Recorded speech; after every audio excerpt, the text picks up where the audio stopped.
Malam itu, jam dinding di pos satpam menunjukkan pukul 12 kurang 5 menit. Jarum detik berdetak monoton, seolah menghitung mundur setiap helaan napas Pak Tejo yang hampir tertidur. Hanya suara jangkrik yang memecah kesunyian kompleks perumahan, ditemani gemericik hujan rintik yang baru saja reda. Udara dingin mulai merasuk, membawa serta aroma tanah basah dan anehnya sedikit bau bedak bayi. Pak Tejo mengernyitkan dahi.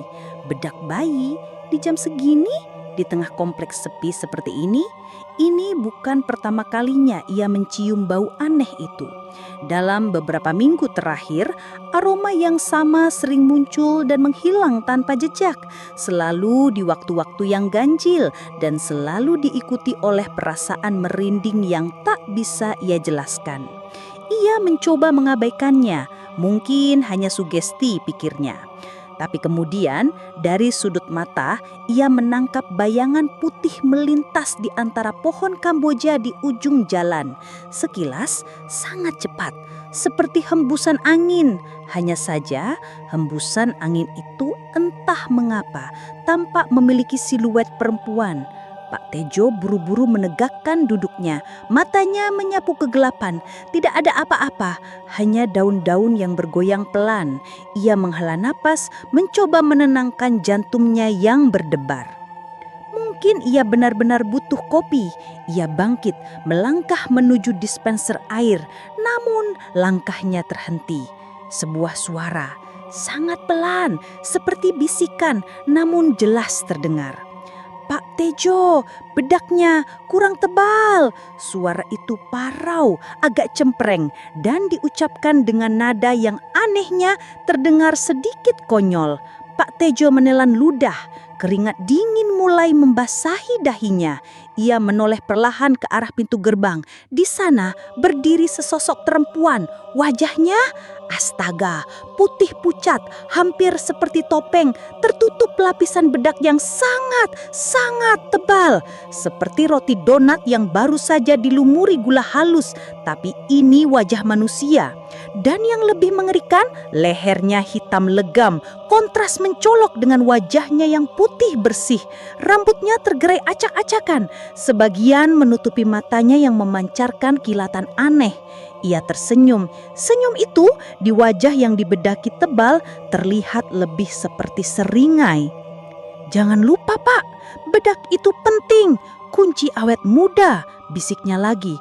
Lalu entah bagaimana sosok itu menghilang begitu saja, lenyap ditelan kegelapan malam. Pak Tejo terhuyung mundur, menabrak meja, gelas kopinya pecah berserakan. Bau bedak bayi itu kini jauh lebih pekat, menusuk hidung. Ia tersandar di dinding, napasnya terengah-engah. Kali ini ia yakin itu bukan halusinasi, itu Dini. Dan Dini, Pak Tejo tahu, sudah meninggal 3 bulan lalu. Dini, nama lengkapnya Dini Permatasari, tapi lebih sering dipanggil Dini si bedak. Sejak kecil Dini memang sudah punya obsesi aneh dengan bedak. Ibunya pernah bercerita saat Dini balita, ia pernah ditemukan sedang mengoleskan bedak tabur 1 kaleng penuh ke seluruh kucing tetangga. Kucing itu pulang dengan penampilan seperti hantu Jepang mini, dan sejak itu Dini dijuluki Dini si bedak oleh tetangga. Obsesi itu terus berlanjut hingga ia dewasa.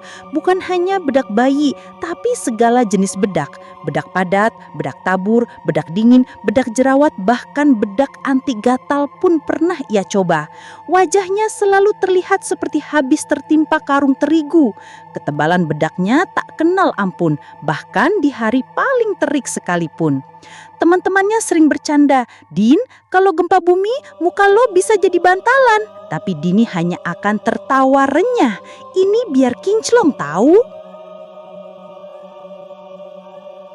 Masalahnya, Dini punya satu kebiasaan buruk yang tak pernah ia perbaiki. Ia selalu lupa membersihkan lehernya saat mandi. Atau mungkin ia memang sengaja. Alasannya selalu sama. Leher kan ketutupan kerudung, ngapain repot-repot dicuci bersih? Alhasil, Sementara wajahnya seputih kapas, lehernya gelap legam seperti arang. Kontras yang mencolok ini menjadi ciri khas Dini. Lebih dikenal daripada senyum manisnya atau tawa melengkingnya. Hidupnya penuh dengan keabsurdan yang tak ada habisnya. Pernah suatu ketika, Dini pergi ke acara pernikahan temannya dengan gaun paling mahal yang ia punya. Wajahnya dibedaki setebal mungkin. Saat berfoto bersama pengantin, kilatan flash kamera memantul di wajahnya yang putih, membuat seluruh rombongan pengantin di foto terlihat seperti sedang berfoto dengan hantu. Pengantin wanita bahkan sempat protes, "Dini, lo itu mau kondangan atau mau syuting film horor sih?" Dini hanya nyengir, "Hehe, biar stand out." Atau saat ia wawancara kerja di sebuah perusahaan multinasional.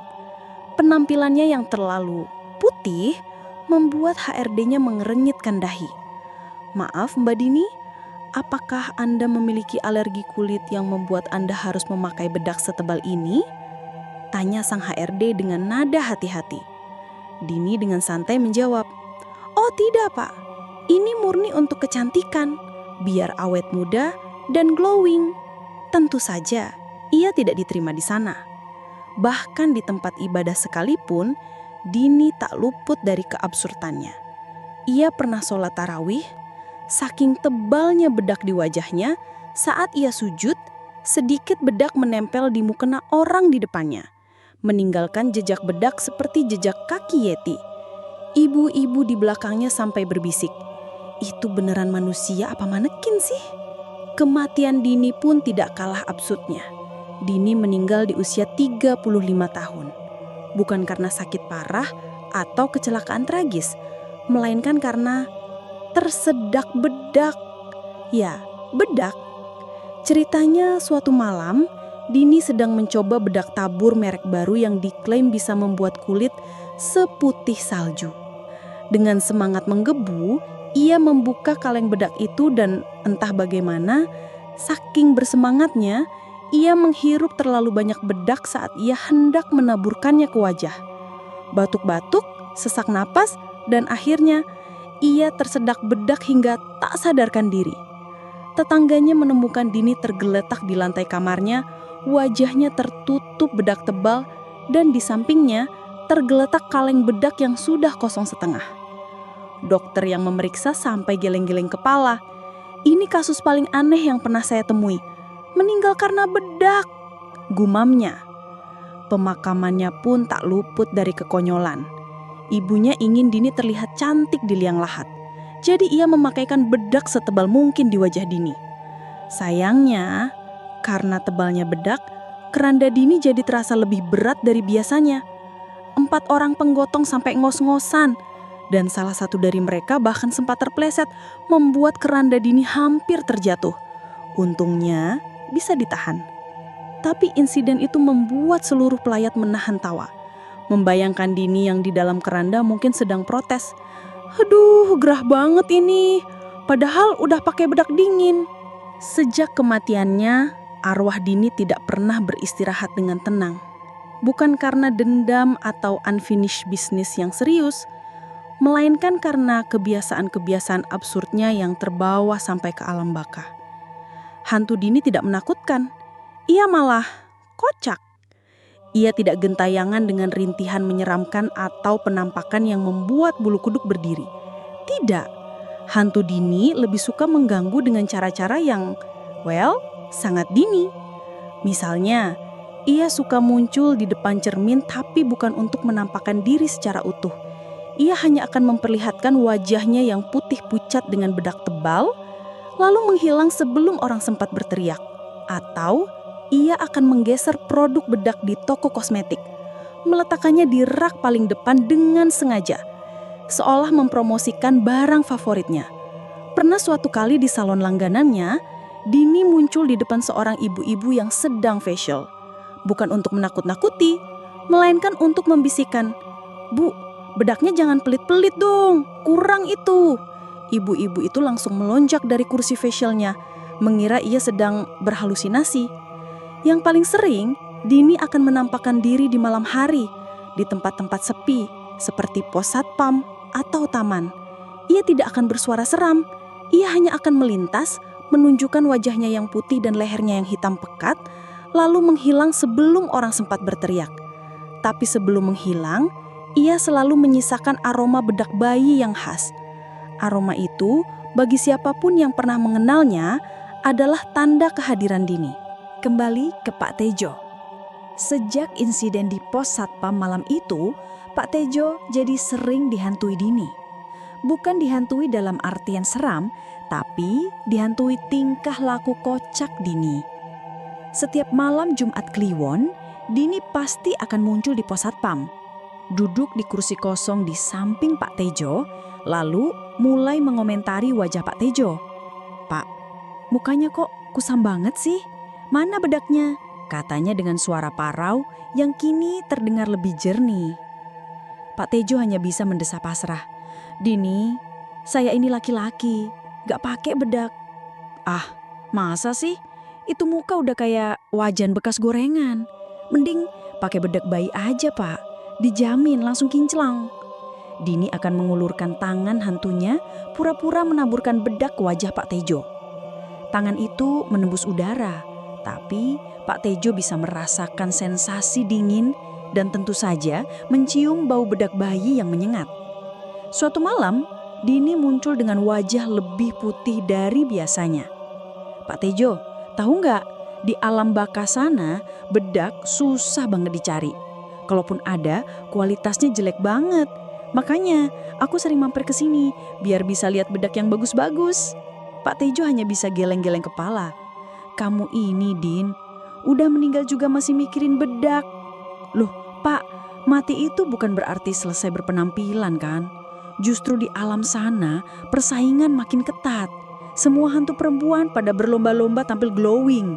Kalau nggak pakai bedak, bisa-bisa kalah sama hantu Belanda yang mukanya udah pada keriput."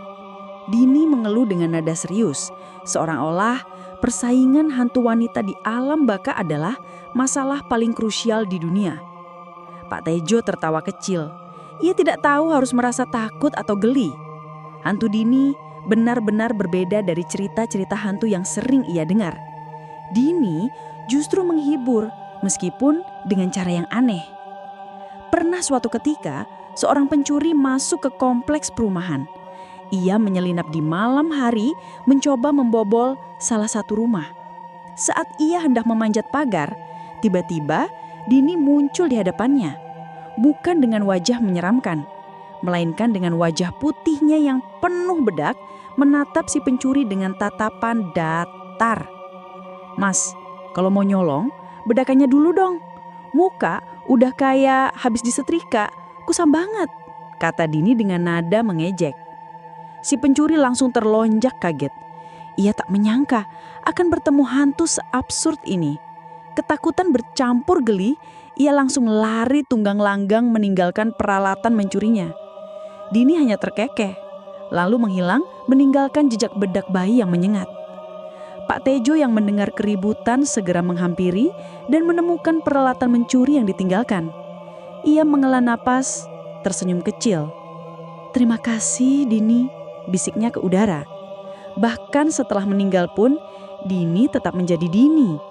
Absurd, kocak, dan selalu peduli dengan bedak bahkan sampai urusan keamanan kompleks.